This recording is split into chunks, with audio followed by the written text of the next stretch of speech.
Bonjour à tous et bienvenue pour cette nouvelle vidéo des mémoires d'Adrien. Alors aujourd'hui je vais vous parler de manga. Alors je sais que vous n'êtes pas tous fans de manga. Et je sais d'ailleurs également que les fois où je fais des vidéos sur les mangas ne sont pas les vidéos les plus regardées sur cette chaîne. Mais peu importe, je sais qu'il y a des grands passionnés de manga qui me suivent, des grands lecteurs, et donc je continuerai de faire des vidéos de temps en temps sur les mangas. Je ne vais pas trop vous noyer non plus là-dedans, parce que c'est vraiment une passion que j'ai, que vous êtes également certains à avoir, mais pour beaucoup d'entre vous, c'est quelque chose que vous n'arrivez pas à comprendre. Mais si, petit à petit, progressivement, peut-être je peux vous convertir à en essayer certains, et que vous voyez par vous-même que, en fait, le manga est une catégorie hyper vaste, encore plus vaste que la bande dessinée ou que la littérature même dite classique ou que la littérature contemporaine, mais j'aurais un petit peu gagné mon défi si au moins dans l'année vous essayez un manga. Mais aujourd'hui malheureusement je vais vous parler des mangas qui m'ont déçu, parce que oui, il y a également des mangas qui m'ont déçu, les 10 pires mangas que j'ai lus en 2024. Il y en aura 10, je vais pas être trop long sur chacun d'entre eux, je vais parfois être un petit peu acide sur certaines critiques parce qu'il y a vraiment des mangas qui m'ont agacé, énervé. On en reparle de suite avec le numéro 10.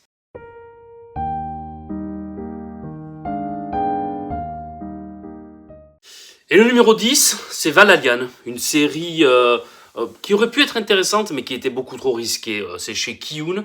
Alors j'ai plus le nom de l'auteur à chaque fois, mais je vous mettrai évidemment à chaque fois la couverture pour que vous puissiez avoir les références. Mais c'est Valalian de chez Kiyun.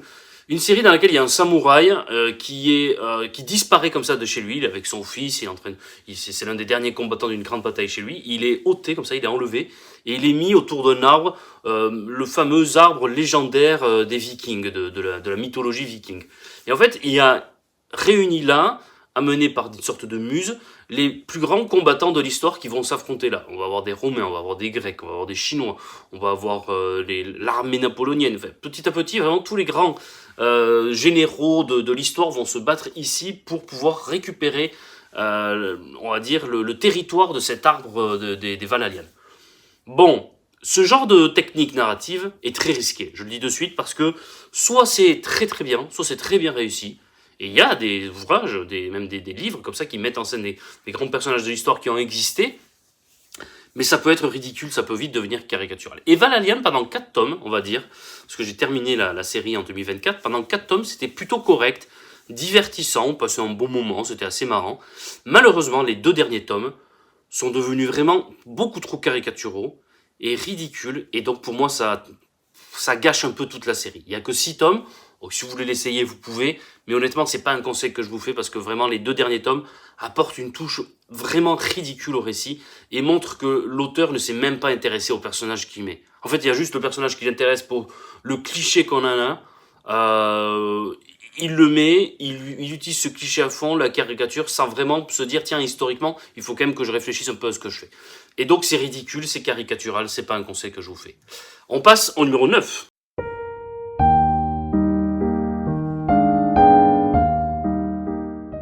Alors le numéro 9, ça s'appelle Nodame Cantabile, je crois que c'est chez Pika, mais je dis peut-être une bêtise, donc je vais pas trop m'avancer sur l'éditeur, je vous le mettrai là. L'histoire d'un garçon qui a peur de prendre l'avion, qui a envie de devenir un grand pianiste, mais qui n'y arrive pas forcément pour des raisons que vous allez voir, et qui rencontre un jour une jeune fille un peu délaissée, et entre eux, ils vont commencer à se chamailler, puis petit à petit, une histoire d'amour. En fait, c'est une erreur de casting. C'est pas du tout fait pour moi. C'est pas du tout le genre de manga que j'aime. J'aime bien les histoires d'amour. Et vous le savez, hein, dans la littérature, je vous parle très souvent d'histoires d'amour, que ce soit la littérature classique, contemporaine, française, étrangère. Mais il faut quand même qu'il y ait des personnages charismatiques, des personnages... Il faut quand même qu'il y ait un peu d'enjeu, de l'intérêt, du contexte. Là, on n'a rien de tout ça. C'est juste une histoire d'amour, mais vraiment presque caricaturale là aussi. Je me suis très rapidement ennuyé, c'était pas fait pour moi. Vous pouvez essayer, mais honnêtement, moi qui m'intéressais à l'aspect également musical de cette histoire, en fait, le piano n'est qu'un prétexte.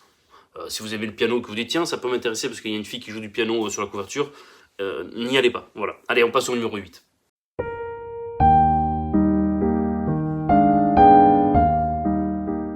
Au 8, on va aller très vite, c'est Glouton et Dragon. C'est des types, en fait, ils sont dans une grotte, ils ont une mission à faire contre des grands monstres.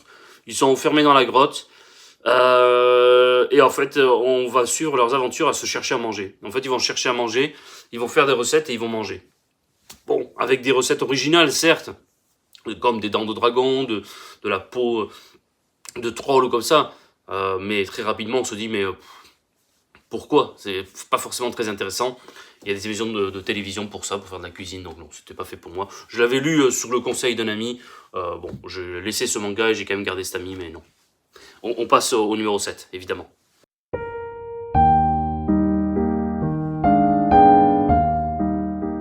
Numéro 7, pareil, je l'avais lu sur le conseil d'un ami. Là aussi, j'ai même hésité à garder cet ami.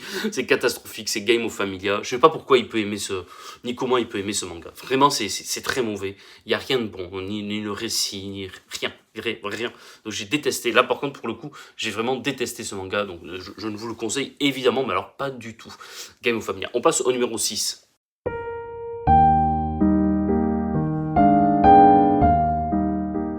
Numéro 6, c'est une grande déception parce que j'aurais pu l'aimer, parce que c'est un mangaka que j'adore. Vraiment, c'est peut-être mon mangaka préféré actuellement. C'est Naoki Urasawa ils ont ressorti des histoires courtes qu'il avait faites. Il n'était pas seul pour le coup. Lui, il était plutôt au dessin et au scénario, c'était pas vraiment lui. Ce qui explique sans doute cela, c'est Pineapple Army avec un ancien militaire qui va faire des formations, soit pour des militaires, soit pour des mercenaires dans le monde entier. Et en fait, un peu comme à chaque fois que je lis des histoires courtes dans le manga, on y reviendra après, je m'ennuie. C'est pas fait pour moi. Les histoires courtes dans le manga sont pas comme les nouvelles dans la littérature européenne, c'est-à-dire qu'il n'y a pas une chute brutale à la fin, il n'y a pas un message fort qui est renvoyé comme ça à la toute fin de l'histoire. Et donc c'est ennuyant, il n'a pas le temps d'installer des personnages comme il le fait d'habitude, Urasawa. Je suis pas trop fan des trucs comme ça d'anciens militaires qui donnent des formations. Je sais qu'il y en a qui adorent ça, il y a des grands films sur ce thème. Bon, j'imagine qu'il a été inspiré, influencé par ces grands films aussi. Pas moi. Donc honnêtement, voilà, j'ai pas trop aimé, mais si vous aimez bien ce genre de petites histoires, peut-être que ça peut vous plaire. Mais c'est plein de petites histoires sur 700 pages, je crois, donc c'est quand même assez volumineux. Il faut s'y lancer, mais honnêtement, voilà, moi j'ai pas aimé. On passe au numéro 5 maintenant, il n'en reste plus que 5, on a fait la moitié.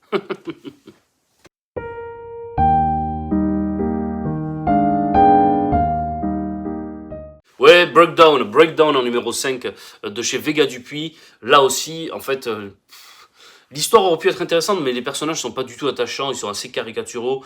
C'est une histoire d'apocalypse avec une grande météorite, je crois, qui s'écrase sur Terre. Et donc après, plein de maladies, des catastrophes. Un type qui se retrouve avec son patron, qui est quand même odieux et qui est vraiment, à force d'être insupportable, vraiment, on n'a même plus envie de suivre l'histoire. Vraiment, c'est le mal absolu, l'humanité qui est dépeinte comme étant une espèce vraiment à honnir, qui mérite presque le sort qui lui est réservé dans ce manga. C'est une tendance dans le manga qui est très actuelle et qui est de pire en pire. C'est-à-dire que Tezuka avait un regard pessimiste sur l'humanité, mais en même temps, dans ses titres, il y avait de la poésie et il y avait toujours un peu d'espoir. Là, c'est vraiment le message de dire, bon, mais ce qui arrive, l'écologie, une météorite qui arriverait, ce qui nous arrive, finalement, c'est notre faute et c'est bien mérité. L'espèce humaine, de toute façon, ne mérite pas de vivre. Et on a ça parfois dans certains mangas, dont dans ce titre-là, Breakdown, moi, ça m'agace. Voilà. Ça m'agace clairement. Je suis pas du tout fan de ce type de message, et encore moins comme ça quand c'est vraiment unilatéral, sans aucune réserve, sans aucune nuance. Donc numéro 5, on passe au numéro 4, on s'approche.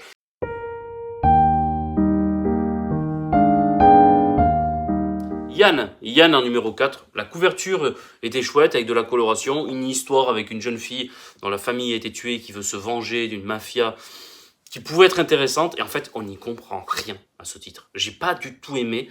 J'en ai parlé à plusieurs autour d'entre moi qui me disent c'est pareil, c'est trop confus en fait. On n'y comprend rien. Il y a 4-5 niveaux d'intrigue qui vont se mêler. C'est pas bon, Enfin, c'est pas que c'est pas bon, c'est que c'est trop compliqué. Et on a trop tendance à se dire, tiens, c'est tellement compliqué, il y a tellement de trucs qu'on n'arrive pas forcément à comprendre qu'il y a forcément un truc génial là-dedans. Ben non, parfois ça peut être compliqué et pas bon. Allez, on passe au numéro 3. Les 3 mangas qui m'ont le plus déçu en 2024. Je reviens.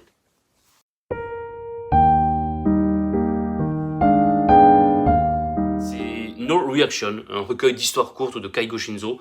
Un auteur à la mode, mais il est tellement à la mode du coup qu'on sort un petit peu tout ce qu'il a pu faire. On a sorti ces histoires courtes, on n'aurait pas dû. No Reaction, pas de réaction. Allez, hop, numéro 2.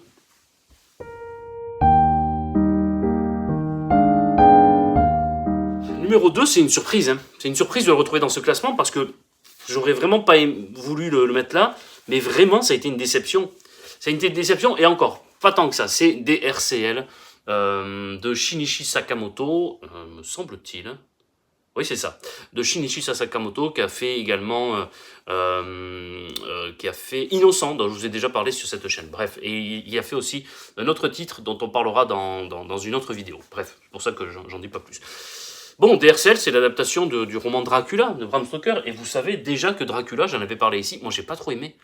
Le début, l'ambiance est vraiment géniale, de Dracula, le roman, et puis après, je trouve que les personnages sont pas très attachants, ont des réactions vraiment très incohérentes, ça a très mal vieilli, et j'ai pas aimé, et là, dans l'adaptation de Shinichi Sakamoto chez Kiyun, on n'a même pas la bonne ambiance du début, donc on saute ce passage, je trouve, donc c'est dommage.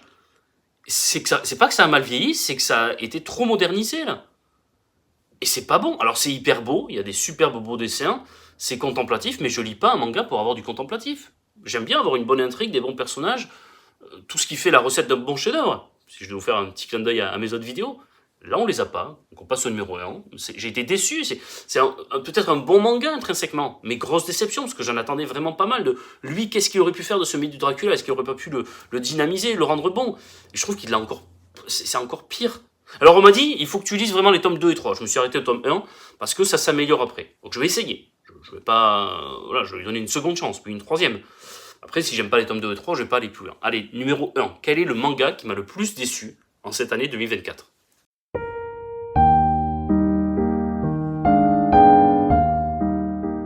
J'en ai déjà parlé ici, en tout cas ailleurs c'est sûr, c'est Frankenstein de Junji Ito. Alors, chez Mangetsu. Mangetsu fait du super travail de compilation de tout le travail de Junji Ito. Voilà, ils font avec des belles éditions, des belles couvertures, ils font un bon boulot. Voilà. Au-delà de ce que je pourrais peut-être penser de leur catalogue par ailleurs.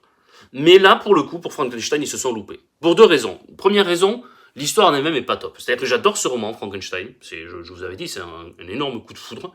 Mais pour le coup, et on va en reparler dans ma vidéo lorsque j'aborderai les romans que j'ai préférés peut-être en l'année 2024, mais pour le coup, là clairement c'est une adaptation ratée. Parce que c'est juste mise en image du texte de Mary Shelley. Ça apporte rien. Moi j'aime bien quand une adaptation apporte quelque chose, une petite touche personnelle. Là, on a juste la mise en image, l'illustration du texte. C'est pas une adaptation, c'est une illustration. Et du coup, en plus, je l'ai lu quasiment après le roman, donc j'avais tout en tête. Et en plus, il a juste changé un truc à la fin, je vous en dis pas plus, mais qui montre que selon moi, en plus, il a pas trop compris le livre. Parce que ça change tout. Le seul truc qu'il a changé, c'est même pas pour apporter une touche personnelle, c'est que je pense qu'il a pas compris le texte. Et c'est pas moi qui le dis, c'est Mary Shelley elle-même qui l'a expliqué, et tous les grands spécialistes de Frankenstein. Bon, et du coup, c'est pas juste changé pour apporter une touche personnelle, je pense qu'il a vraiment pas compris un truc à la fin du texte. Et en plus de ça, le contenu était pas top, vraiment pas bon.